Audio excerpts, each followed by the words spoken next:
Hello, welcome back. Day 4. We're still working on the walking step, and today we're going to add another sound. So quick recap, what we worked on yesterday was taking that basic pattern that we learned first, step, chug, step, chug, step, chug, step, and adding a brush where the ball of the foot strikes the floor on the way down before the step.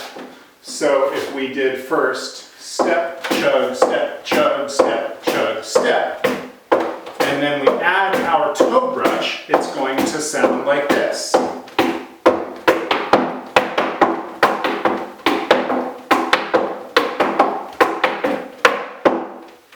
Well, today we're going to add a fourth sound, because this step is basically a series of a repeating 16th note pattern. And all that means is that the rhythm that we're going to be making is 1E and a 2E and a 3E and a 4E and a 5E and a 6E and a 7E and an 8. 4 sounds for every downbeat of music, essentially. So if this is the pulse, that's where we're stepping. 1E and a 2E and a 3E and a 4E and a taka taka taka taka taka taka ta. That's our goal for what we're making rhythmically. And we have 3 of those sounds already. We have 1 E and is that right? Let me make sure I'm counting this correctly. 1 and 2 and 3 and 4. So we have the and 4 and the number. All we need to add is the E, and the E is going to be the heel scuffing the floor on the way out. So let's try this. Let's go step, scuff, step, scuff, step, scuff, step, scuff. That's just the heel scuffing the floor, like you're kicking your foot out.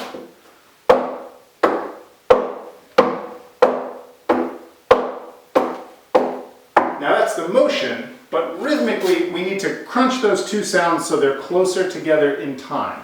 We need this to become this.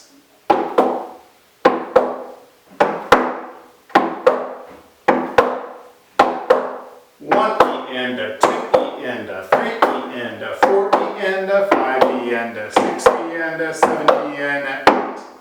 So that's what we're going to add in, is the scuff part of that. Let's put it all together. Take a deep breath. Now we're getting into something a little more advanced, so if this doesn't happen right away, don't sweat it. Just keep going back to your rudiments and gradually building towards what you know is coming. We're going to start to add these sounds in one at a time. So first we're just going to step, then we're going to step and chug, then we're going to add the toe brush, and then we're going to try to add the heel scuff. That's going to look like this. Step, 2, 3, 4, then add the step chug.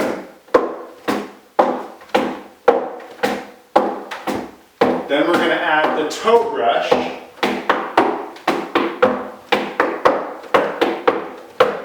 And here comes the heel scuff.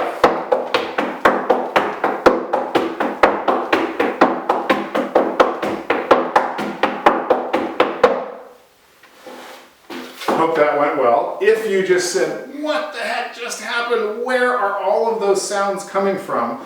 Feel free to go back, rewind, rewatch those earlier parts of the videos. Take it easy on yourself and kind of like add those sounds in one at a time. I'm adding them all in at once because we have these short video formats, but feel free to leave any of them out at any point and just go back to your basic underlying motion, and then you can add in the heels and toes whenever. Maybe just once in a while.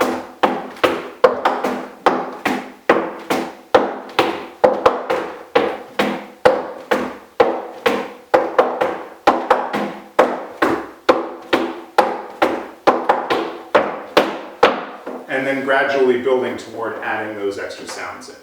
So I will say that this walking step accounts for, 90% of what a lot of flatfooters are doing when they improvise. It's just these simple patterns being constantly recombined and tweaked and changed to match the music.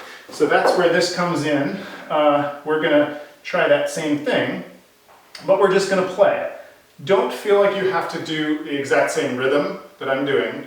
The idea is we want to be playing and listening to the music. So I would encourage you, in your own practice time, once you've kind of worked with the video a little bit, put some music on and just try the step. And go ahead and embrace the fact that you might make some mistakes and get off time.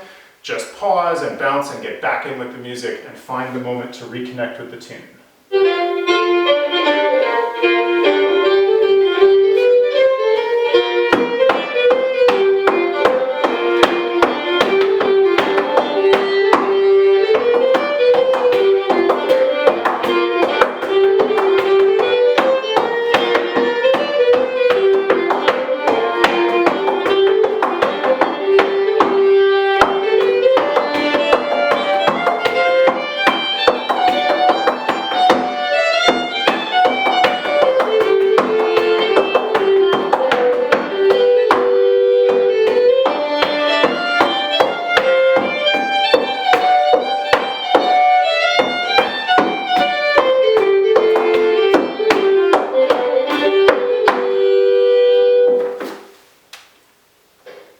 So there you go. Tomorrow we will learn one other basic rudiment pattern, and then we'll talk about combining them all together.